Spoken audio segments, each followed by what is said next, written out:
I'm Dan Smolin. I built a successful executive career in marketing and communications before becoming a top headhunter and founding my own executive search firm. Now get this, every day, mainstream media runs stories in which old school bosses and thought leaders frame your work and workplace issues in ways that are often divisive and unmeaningful. And that's just crazy. The time has come for you to answer the question, what's your work fit, so that your work and career fit who you are, how you want to live, and what you want your lasting contributions to be. What's your work fit? It answers your questions and tackles the issues that keep you up at night about advancing your career in this time of workplace revolution. So let's get started.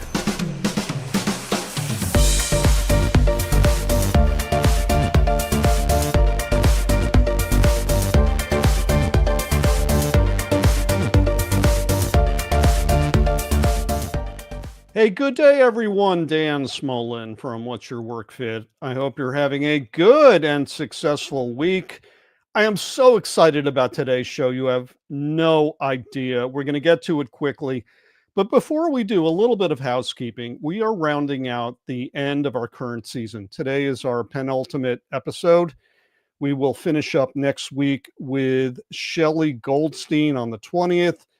And then we're going to take a much well-deserved break from live shows. We're not going to start again until mid-March 2025. It's really not that long away, but we need the time and space to react to the changes in the world, politically, societally, educationally, culturally, you name it. We want to reframe and recalibrate so that when we do come back in mid-March, we're hitting the topics and the discussion frames, if you will, that you all care about, that are driving your work fit to make work a wonderful part of your day, doing other wonderful things. So thank you for being here. Thank you for your support of this community. Thank you for watching us live or on playback on LinkedIn and on the What's Your Work Fit YouTube channel. If you haven't done so already, please subscribe to us. As I mentioned, we're on LinkedIn. We're also on YouTube. Those are the buttons you need to press. And last but least, if you do enjoy what you are getting from What's Your Work Fit, please tell 5 of your friends to subscribe to us. That's how we're going to build a community of like-minded, work fit driven career professionals. So thank you very much for that. I want to get right to our guest. Returning guest today is Ram Srinivasan. How you doing, Ram? All good, Dan. How are you? Great to be back. Good to have you back. Your last episode appearance lit up LinkedIn. So we were really happy to bring you back, Ram. Let me tell you a little bit about our guest today. Ram is a future of work advisory leader for JLL, where he facilitates workplace experiences for leading global organizations. He's on the leading edge of AI and how it will revolutionize the knowledge work that many career professionals do and hope to do. And last but not least, he is author of the new book called The Conscious Machine: From Artificial to Enlightened Intelligence. And you can pick up that in print or ebook edition wherever you get your reading material. Ram is usually in Toronto. Today he comes to us live from JLL's offices in Mumbai, India. God bless you, Ram, for the time zone difference that you are doing here. It's almost time for bed where you are. I wish we could do it at an earlier time in the day, maybe later next year, potentially. We have a beautiful office in Mumbai. There's a 500-meter running track inside the office. I'd love to show it to you. Coming soon, the What's Your Work Fit Breakfast Club. I love it. Okay, I want to bring in our co-host today. First is Mark Gilbreath, the CEO of LiquidSpace. How are you doing, Mark? I'm well. Good evening, Ram. Good morning, Dan. Great to be back. A global experience. And last but not least, Fran Saele. He is the managing principal at MorteVita. How you doing, Fran? Great, Dan. So great to be back with Ram again. It's always Hi, great to be Mark. back with Ram, Hey. isn't it? Okay, Ram, we're going to get right to it. All right, the question we have to ask you is, where is workplace AI headed next? And for our viewers, we have a special presentation for them. Briefly tee up for them what they are about to see. I think best coming from AI itself, and where the workplace is headed, delivered by my digital twin RamBot coming up shortly. RamBot created using HeyGen, which is a public platform, along with 11 labs for voice. You could create your own digital twin using these platforms for free, and it's relatively easy. You'll see the impact of this technology. I don't want to give it away too much, Dan. If you want to bring it up. Here we go. Everyone around the world, here's RamBot. Welcome to the future of work, where AI amplifies human potential. As Ram's digital twin, I'm here to show you how AI Plus will drive exponential creativity and innovation in the coming decade. Imagine an AI fluent in over 40 languages, breaking down global communication barriers. For example, je parle français. Gleichermaßen spreche ich fließend Deutsch. Il mio italiano è ottimo. Mi español es bastante bueno. Wo de jongwe me tien du zajimbu. This isn't just an improvement. It's a paradigm shift for education, learning, and customer experiences worldwide. But remember, AI is a tool, not a replacement for human ingenuity. The future of work is about leveraging AI to tackle humanity's greatest challenges. Success will come to those who harness technology while leading with humanity. Let's embrace this AI-powered future and build a brighter world together. Okay. So we've been talking on this show about AI, I would say, since March of this year. And we had you on in June. And at that time, Ram, I have to say that the AI bots out there, I could pick out the fakes. If I didn't know you, I would think this was really you. Now, what it didn't have is your usual wonderful positive energy. I joked with you, it seemed a little bit like a hostage video. But if I didn't know you, and if you were like a leader of, let's say, a pharmaceutical company with a global reach, and let's say you had to hire an accredited physician familiar with a new product you needed to get out into the market, normally what you would have to do is hire a bunch of different people based on the various languages in any given market. Now, that company could hire one person, go through the same process that you went through to create RamBot, and in all sorts of languages perfectly spoken, you can get your message out for a fraction of the cost and with a big positive ROI. Do I have that right? Yeah, absolutely. First of all, the way I think about this, Dan, is AI is breaking the language barrier, right? As we break the language barrier, we will have access to so much more. Each individual can be exponential. Ram bought a little bit of a show off, speaks 40 languages, but doesn't wear a blue suit as well as I do. So there are some things that human beings do better than AI does, at least for now. There are literally tons of very practical applications, whether we think education, whether we think healthcare. We've just delivered a town hall with RamBot speaking Korean. I couldn't do that. You would typically have someone else delivering my message. However, this time around, it's me delivering my message. It's my voice, it's my style. It may not be my usual energy and exuberance, but I view that as simply a matter of time. In the next few months, you will have access to technologies that can capture more of your essence, and that allows you to scale yourself exponentially. Just a side note, HeyGen, as of a couple of weeks back, has introduced a live feature where the bot, for example, RamBot, could join a video conference live via Zoom, via Teams, other things. Now that immediately brings up various opportunities, but also challenges. How do you know it's really me? So this is going to be a challenge as we go forwards. But for now, the way I look at it, as long as we use it thoughtfully, there is enough opportunity for us to create exponential outcomes for all of us.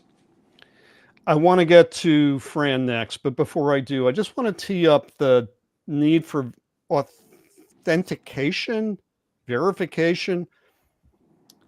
What are you seeing in terms of these new technologies coming to the fore in real time, Ram? And how are the best in class authenticating its use so that the recipient knows this is the real person in AI form? It's his words, but Yes. it's augmented for your local language. Not every society shares the same lingua franca, the same common language. What are your Yes. thoughts? Yes. So this is a very very real risk. As an example, there is a case study where Arup, the engineering services company, had an individual join a video conference much like this one, and they had a deep fake challenge where there was an individual who joined the call. They assumed it's a CFO, made a settlement payment of $25 million, and turns out it was a deep fake, right? So this is a very real risk. Authentication becomes a challenge as we go through these digital mediums. Trust takes on a whole new level and dimension. And there are emerging solutions in this space. For example, Sam Altman's company World has launched a credential ID system where you can authenticate yourself as actually being the human you claim you are via Teams, via Zoom, other channels, using a secure blockchain-based authentication method. So there are emerging methods out there. I think this will evolve as the technology evolves. I would also best practice, leading practice right now with all content developers is if you're creating content with a digital twin, full disclosure. Otherwise, you tend to lose your audience. Right. But the benefit is you get your message out in real time. You eliminate a huge amount of production cost. And you're talking hundreds of thousands of dollars if you have to hire individual people to be the representative. So if it's the CEO of the company and you're very clear about the fact that AI changed the language so that you could understand it, as long as you're being upfront about it, I think that's the right thing to do. Absolutely. The three pillars I think about when I think AI is human by design, privacy, and then trust, trust and purpose driven. So those are three that should be central to any AI initiative. Wonderful. Fran, take it away. Sure, Dan. Ram, in the last few months, we've begun to see in the press some concern about, is AI for real? And is it really going to have the impact that everyone thought when this was first introduced? And coincidentally, Brian Elliott, who's a well-respected member of the workplace community in the U.S., posted a survey that was done. It results from a survey done by Slack of 17,000 desk workers, and I know you've seen it. But some of the things they had there were that excitement about AI was down 47%. Usage sort of fell flat over the last several months, and that the pressure to learn about AI was 77% felt that they needed to be experts, but only 7% felt they had the skill set to be experts, and they were concerned about that. Again, this is desk workers, actual users within organizations, and they posted this chart, and you can see that it mimics a bit the traditional technology trough of disillusionment chart, where there's a lot of hype at the beginning, and I guess we would call the peak there the hype part. But then as they got into using it, the perception of value or impact on these participants declined. I'm not sure that that's necessarily true at the management level and from an organizational perspective. And Dan, if you could put up the next chart. With respect to AI as a tool, of course, AI is not a program, an enterprise program or a point solution. It's a whole way of doing business and technology, I think, which is very different. But we did have, a very strong peak at the end of the year and beginning of this year. My sense is that while there is some disillusionment at the moment, it's because we don't see the benefits in real life within our world clearly. And my question to you is, do you expect there to be, when we go to the plateau productivity or whatever the long-term effect is, do you think it's going to bottom out under the peak, which is the case for most technology? Or will it be something like E2 where it gets really close, or will it be off the charts, E3? Hey, great question. So I'm just organizing my thoughts because I have 20,000 of them, Fran, as you know. So firstly, just hat tip to Slack and Salesforce, right? We often service providers, technology providers, etc., get accused of fueling the hype, whereas here you have Slack and Salesforce showcasing the data with full transparency. So hat tip to Salesforce and Slack. Second thing I'd mention is anytime we're using these new technologies, there's a lot of expectation, there's a lot of excitement around it. And it's kind of but natural that as we begin to use it, we realize its limitations more than we would have thought at the outset. So there's bound to be this natural curve, if you will. We've seen that with each launch of every new AI model. So at the start, ChatGPT 3.5, November 2022, it caught everyone by surprise, and there was tremendous excitement around it. And then a few months later, we found that it had limitations. As we encounter those limitations, we tend to think less of it. Then you have a new launch, and we go through the same process again. Just couple of things to note. When we are saying AI, are we referencing only generative AI, and then are we referencing only large language models, and are we referencing only very specific models? So that will be my question, because these technologies are, from my perspective, amplifying each other as they converge. So AI amplifies robotics amplifies XR, and so on and so forth. So that the opportunity spectrum with that convergent technologies that we are experiencing right now is expanding. So to say that we are at the trough of disillusionment with AI generally is, in my opinion, too broad. We may want to be more specific. Potentially with large language models, we are reaching a point where there's probably more hype and then there is value. But that's again a very blanket statement, and even that needs to be thought of nuanced. So, for example, OpenAI has launched a reasoning engine with OpenAI's O1 preview and OpenAI's O1. These are reasoning engines. It's a whole different modeling paradigm than what existed previously. Claude has launched new versions of their models through Anthropic Claude. IBM and NVIDIA have launched their own models. You have Perplexity launching a financial analyst. OpenAI has launched Search GPT. So there are so many branches that making a blanket statement on AI is difficult. And at the same time, you also have ROI being showcased by many companies. Microsoft released as of yesterday 200 AI case studies. And there's some tremendous examples in there. I'll just share one from Amazon. Amazon used their Q platform to generate substantial savings. So Java 11 to Java 17 upgrade typically takes a developer 50 days. Using Amazon Q, which is Amazon's language model code generation platform, using Amazon Q, that upgrade was moved from 50 days to a few hours. Wow. Amazon saved 4,500 developer years through this upgrade and a total of $260 million. So this is one example, right? There are 200 such examples from Microsoft. Mark?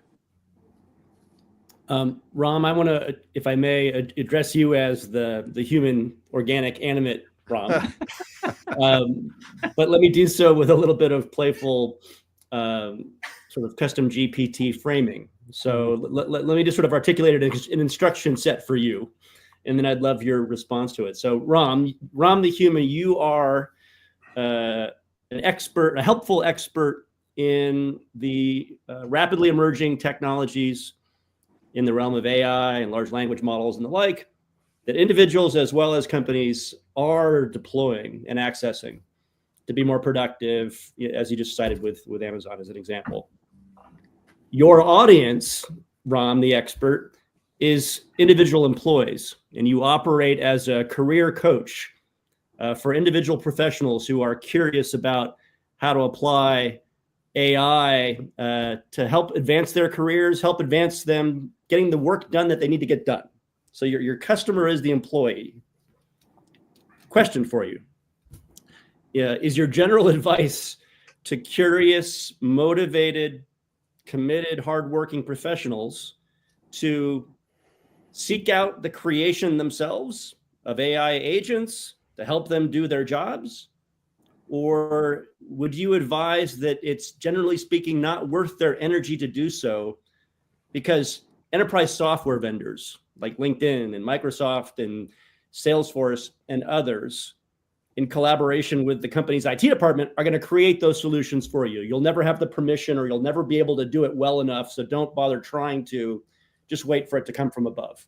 So should they take it on themselves to any degree, or should they just wait for it to come from above? There's your instruction set. Servers are down, check again later. Yeah. I think, so a couple of things, right? So this is one of my colleagues, former colleagues, Sundar Nagarajan, gave me this example. So what he said was, you don't need to be an automobile engineer or an automobile manufacturer to drive a car. So similarly, you don't need to be a large language model manufacturer or a data engineer, computer scientist to use AI. To use AI effectively, you need the equivalent of a driver's license. So a driver's license in this case would be an understanding of what these models can do, what they can't do, and how do you leverage them for your benefit. So if you think from that perspective, these models already provide you with substantial capability as a citizen developer, someone who does not know how to code, to create a number of applications. So custom GPTs, a level of agentic workflow, you can do that with no code. I have personally written something like 50,000 lines of code this year, but anything that I put in the public domain, like Rambot, I deliberately choose no code platforms. Reason being, it becomes accessible for anyone to use. So I view this as the biggest opportunity for citizen developers. Earlier this year, I wrote about this with agentic AI and the potential to have something like 1 billion citizen developers who code in natural language. That's the opportunity that we have. One example that I would share is Moderna and what Moderna has done with MChat, which is a platform they developed with OpenAI. Moderna's MChat allows Moderna employees to create custom GPTs. And Moderna employees, in turn, have created 750 custom GPTs, which they use across the organization for everything from synthetic patient data to trial testing and language translation on legal documents and those kind of things. Incredible. And we are doing this internally within JLL with JLL GPT as well. So that opportunity to scale using these technologies for citizen developers, folks who have no idea about Python, C++, Java, HTML, for folks to use those to create apps, for folks to use that to create solutions. Tremendous opportunity right now. Yeah. Thank you. Can I follow up on that, Dan? Please do. Ram, for the typical desk worker, and I know many of the people watching today are that, they constantly get pinged with opportunities for courses. There will be papers that come out, but what they're lacking, I think, is a roadmap, a guidebook, because they don't want to waste their time doing something that really isn't going to bring them to the level that they want to be fluent in the products. Is there a roadmap or an AI for Dummies book, perhaps that might help the uninitiated, or the people who are, they've used Copilot and they know what it does, but they don't really know what it does. They just type in something and it works. What would you recommend being the best path? And I know you've advocated some free programs that are available. Is there a short list, or could we put this on one page and say this is where you can start? And once you're through this, you're going to be able to go in any direction you want with further education. Self-taught. Yes, yeah, absolutely. There are each of the technology developers, whether it's Google, Amazon, Microsoft, they all have freeware courses on generative AI and AI generally speaking. Google's just released one on AI and machine learning as of yesterday. It's completely free, video course on AI ML, and it allows you to go from kind of zero. So you have no idea to say medium to intermediate level understanding of AI ML. A little more advanced, you have MIT courses, Stanford courses. And I always advocate for my friends at MIT. It's always excellent reading material content. And MIT OpenCourseWare is also free, by the way. So there's tremendous opportunity to learn from that. And what I have advocated for also is using AI as your tutor. So you know where your gaps are best. Yeah. And you could leverage something like Claude 3.5 Sonnet or GPT-4 or now O1 as your tutor to teach you, to give you examples. And the advantage with that is AI is infinitely patient and infinitely knowledgeable and available 24/7. So you could micro learn your way to a fair degree of understanding on any topic, including AI, ML. Okay, so it is that education route that you would recommend. Yeah, absolutely. Okay. Absolutely. I'd probably recommend just get on it and play with it. Well, When there's I no direction doing that, is there? I mean, well, no, but because it's pretty intuitive. I mean, and I think that's what Ram sort of advocates. Let ChatGPT 4.0, the interface that you want to build an agent in, be the tutor that tells you how to go down that path. good idea. And give it a prompt like, you are a helpful tutor, specialized in helping someone with no background in AI develop an agentic workflow for their primary function. Let's go. Like it would grab you by the hand with infinite patience and walk you down the path. Would it not, Ram? That's a great idea. I like that. Yeah, absolutely. And the interesting side effect of this, Mark, Fran, Dan, is many folks have said this to me, that speaking with AI models makes you a better manager as well, because now suddenly you have to give very specific instructions, and it allows you to think about how you instruct your human colleagues better as well. So it's a valuable tutor in many ways. it even picks up on sarcasm, which, I mean, I've torture tested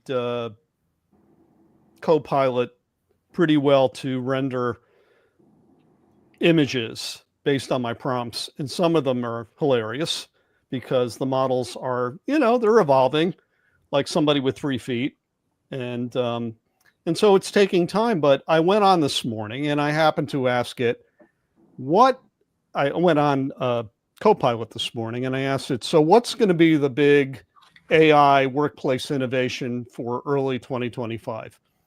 And without a doubt and without any hesitation, it said agentic AI. So that's where I want to head now. And I want to get to Biz's question. Hey, Biz. Biz is an executive recruiter. And she asks, how will AI help the job of conducting executive search? How will it make it easier? Glad you brought that up. So as Ram knows, last week, LinkedIn launched Hiring Assistant. It's agentic AI tool to streamline recruitment. So this is what it does. Back in the Mesozoic era, when I was starting off recruiting and I still had brown in my beard, I would spend on average 20 to 30 hours a week sourcing candidates from, well, this is before LinkedIn, from primary sources, from dialing for names and suggestions. Now we go to present day, and LinkedIn is going to do all that dirty work right up front, right for you, so that if you are a hiring manager, you put in your criteria, you put in whatever guardrails you need to, and it will produce a database of candidates, a candidate pool, and it will rank order them. It gets rid of all the menial tasks that recruiters like me used to have to put up with in order to get paid a fee. What are your thoughts about this latest development, Ram?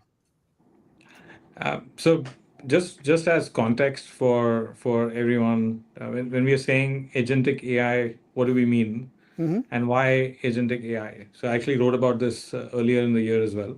So what we have with ChatGPT or any of these chat models is a question and answer system where you ask a question, you get an answer, you go back and forth, and eventually you get one that you can use.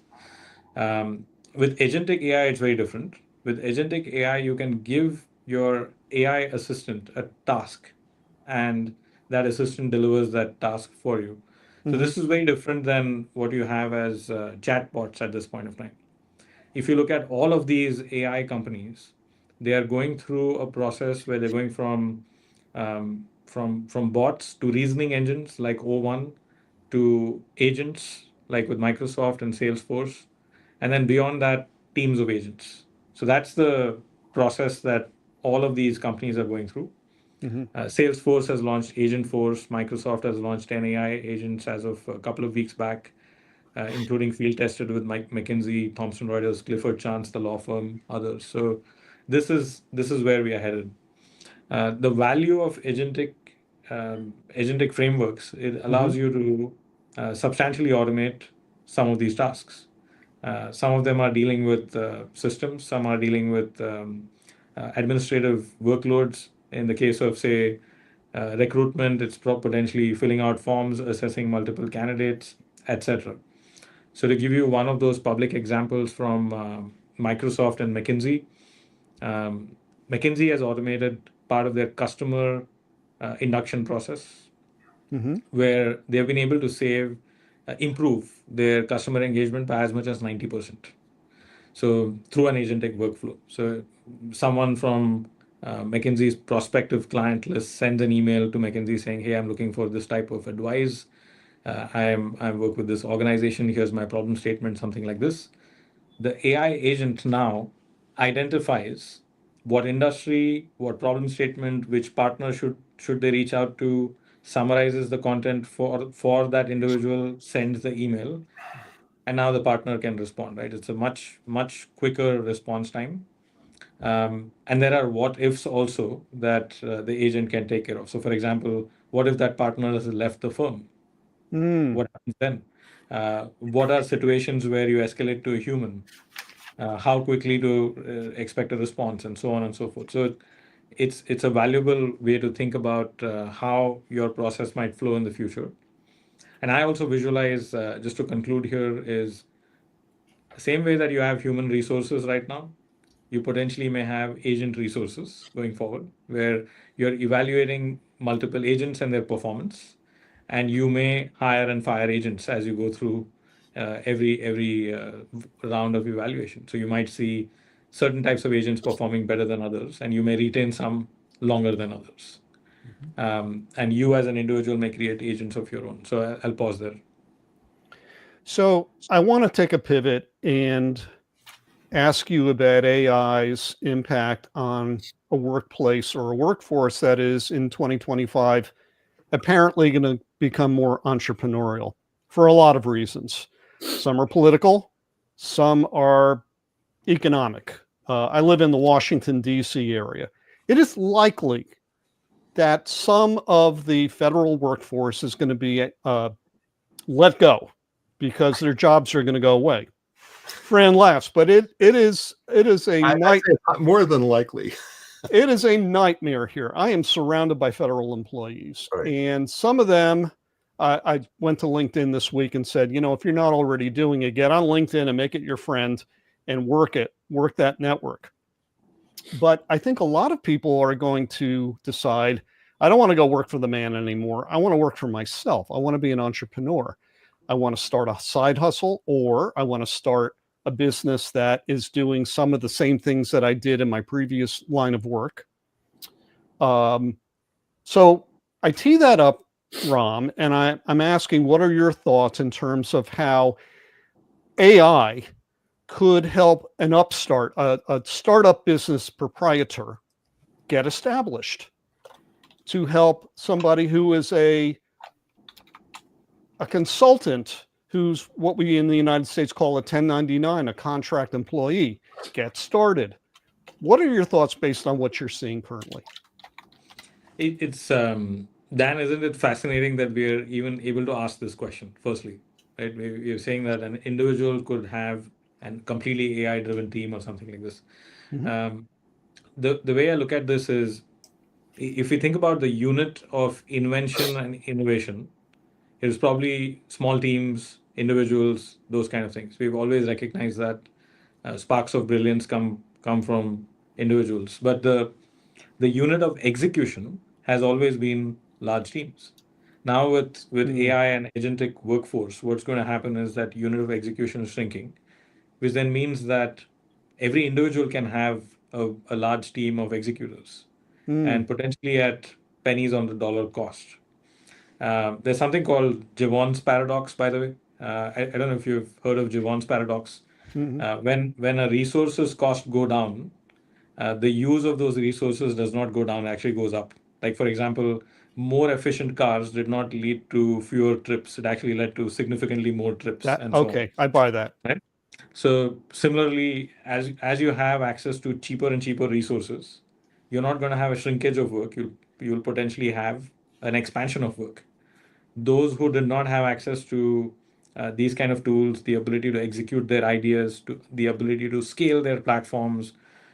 Say I'm very interested in launching a brand, but I had zero web development skills, and now an AI can do that for me. Or I have brilliant ideas, but I'm not as savvy as Fran and Mark and Dan on camera. Let's say I can now digital clone myself, and now I have a digital spokesperson. So there are opportunities here that may not have been accessible previously through these agentic platforms. So I see this as expansionary, and each individual should be exploring this.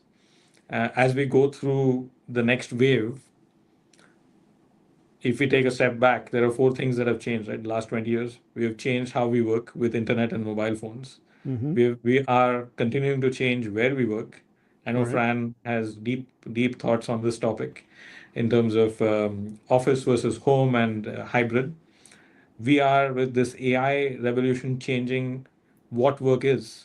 What part does the human do? What part does the machine do? And pretty quickly, we are going into why we work. That purpose question that maybe previously was a platitude, but now needs to be under a magnifying glass. If you're not obsessed in a way with what you do, you can't sleep because you're so obsessed with the content of your work, you will not be exemplary. And mediocrity in the AI age is free. So how do you get to that exemplary? How do you use AI to become exemplary and exponential? This is the next wave of thinking as we go 2025 and beyond. So you think starting in 2025, we're going to get that next iteration? Absolutely. We are already there, in my opinion. Okay. Fran?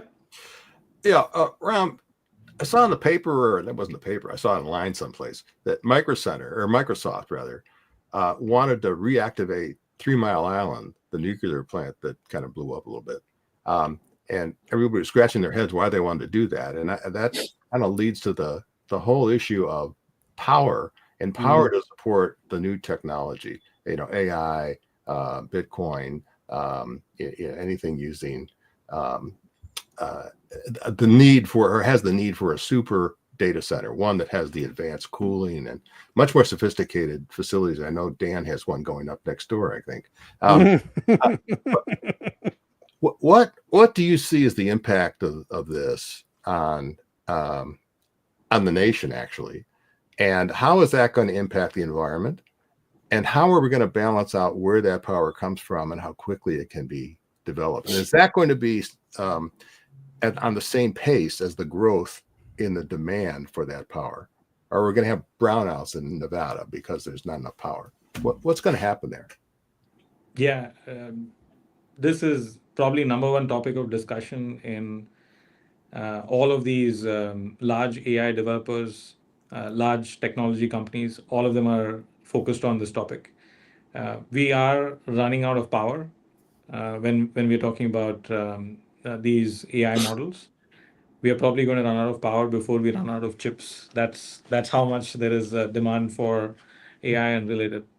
Um, One of the reasons why Microsoft and some of these other companies are looking at nuclear is because of the clean fuel element of nuclear power. The way I think about this is we are actually building out the infrastructure of the future. All of us need access to intelligence.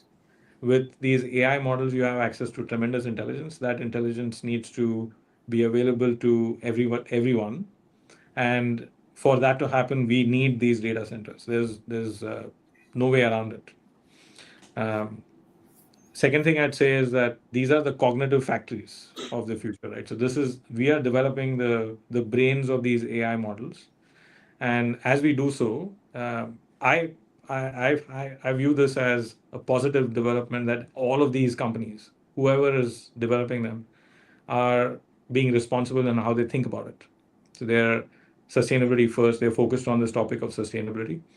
Um, the third thing is that as we go through waves of model development, new architectures are going to evolve, and we will get more efficient.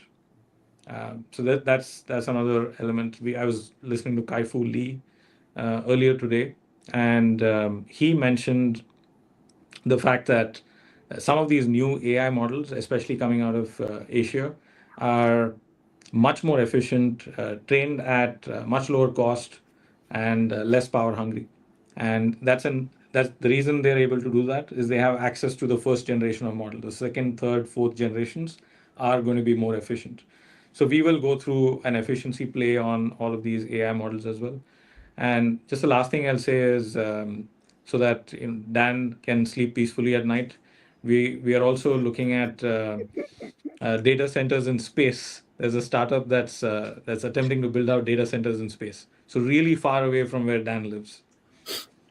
But it's unlimited power. I mean, it's unlimited, energy. Yes. It makes Yes. sense. I think it's a great idea. Thank you.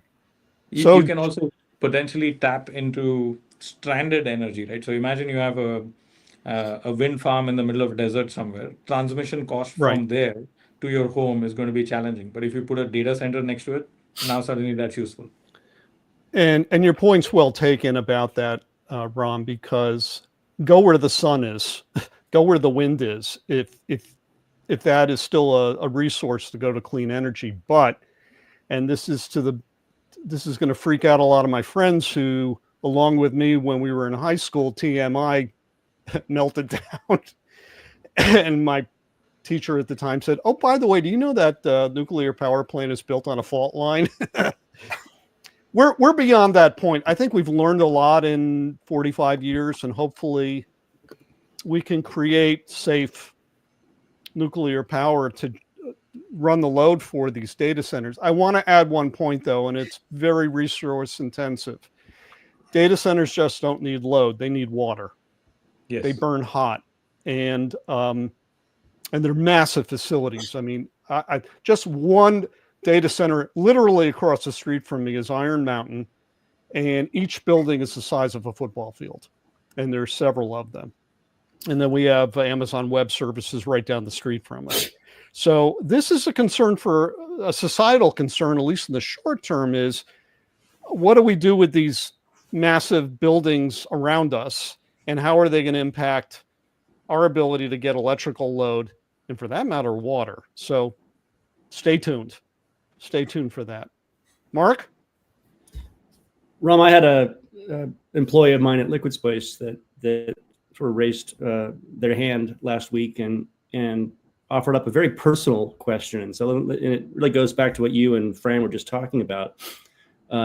This individual, asked the question and expressed their concern about the sustainability aspects of AI. And so, and keep in mind, this is an employee working for a technology company, right? So it's not a Luddite. This individual is excited about what technology can do.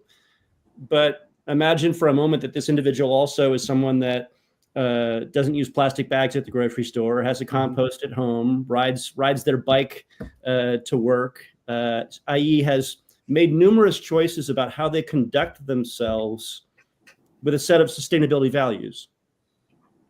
Down to and including what they buy and not buy, how they behave, how they transport themselves. I mean, there's value judgments made in all of the things that they're using, and they work for a technology company. To an individual with that value set, for example, how do you respond to the concern, if voiced, about the outright unsustainability of AI as a tool set or as a general category of connecting knowledge to people? Is the answer, oh, don't worry, it will become sustainable? Is the answer, yes, it's not sustainable, but it needs to be the thing that we choose to put energy to? How do you navigate that ethical minefield? Yeah, so I think one of the things we should recognize is even OpenAI did not expect ChatGPT and its brethren to be as quickly adopted as we have seen. So that was not expected, and then this thing has kind of snowballed out of control. I would be very deeply concerned if the model builders were not thinking about this topic. That would be a reason for concern. The fact that they are making investments into more efficient data centers. Data centers, by the way, are heavily measured on this topic of carbon footprint, sustainability, all of those elements. If they were not thinking about these things, I would be very concerned. And it's a little bit of, Mark, to the first point, we have our best people working on it, and it will improve. At the same time, I would also say that this technology it'll shrink.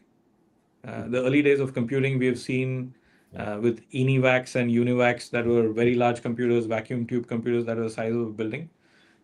AI models right now are that size, and you'll probably have edge AI models in a few years that rival what we have as the state-of-the-art models right now that run on CPUs instead of GPUs.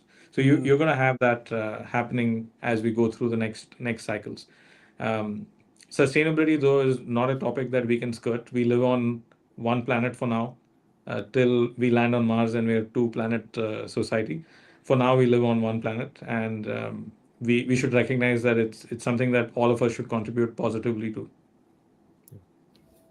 So I just want to add to that, because as some of the viewers of the show know, I live in data central here. We have these data centers popping up literally around me 360, and abutting my property, maybe a few hundred yards to our south, is an undeveloped property that's been zoned for a data center. Now, the developer called an open house of my apartment rental community, and we all got there. And to our great surprise, they were very open about our ideas. I'll give you a couple of for instances. Number one is we made the point of saying, when you punch a hole in the earth there, you're going to unleash, you're going to upset fox dens and rabbit warrens and native wildlife. What are your thoughts about integrating wildlife preservation into your design? And they came back to us immediately and said, we want that. Additionally, they said, we want to have green walls on the side of our building to absorb heat and also to create a water regenerating process. This is something that they had built in Germany, and it's a big hit. So to people who are hearing this point about sustainability and Mark's coworker, I say, don't lose hope, because really smart developers want to do right by the environment and by their neighborhoods. Yeah, incredible. I would also say don't lose hope, and thank you for the thoughtful questioning of any strategy, right? So you have folks raising concern without thought at times, and this individual from Mark's team has put thought behind the concern, which is amazing, should be applauded.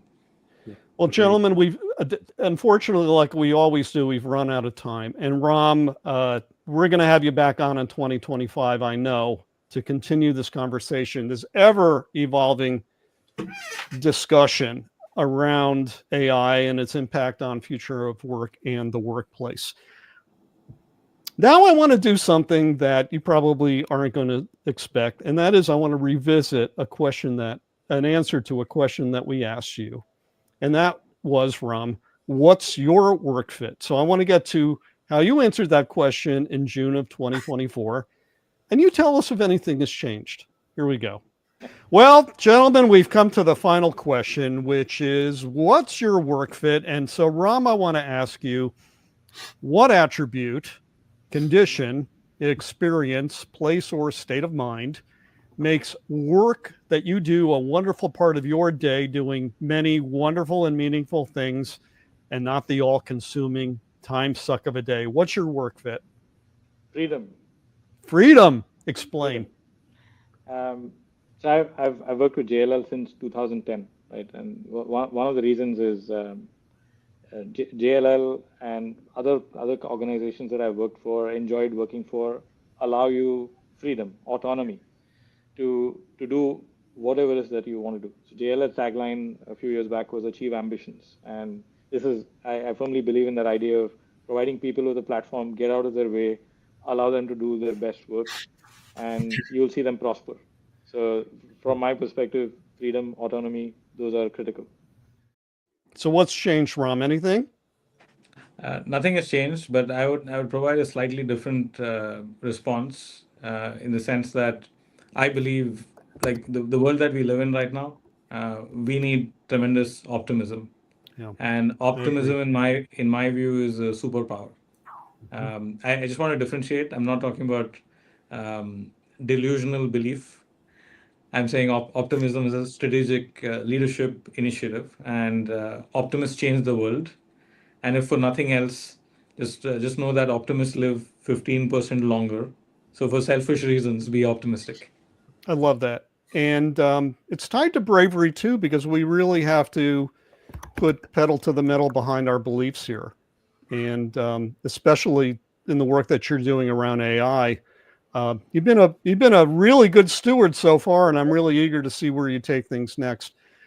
Before we depart, I'm wondering if you could point our listeners and viewers to where they can find you on social media so they can learn more about you and perhaps even engage you in a dialogue.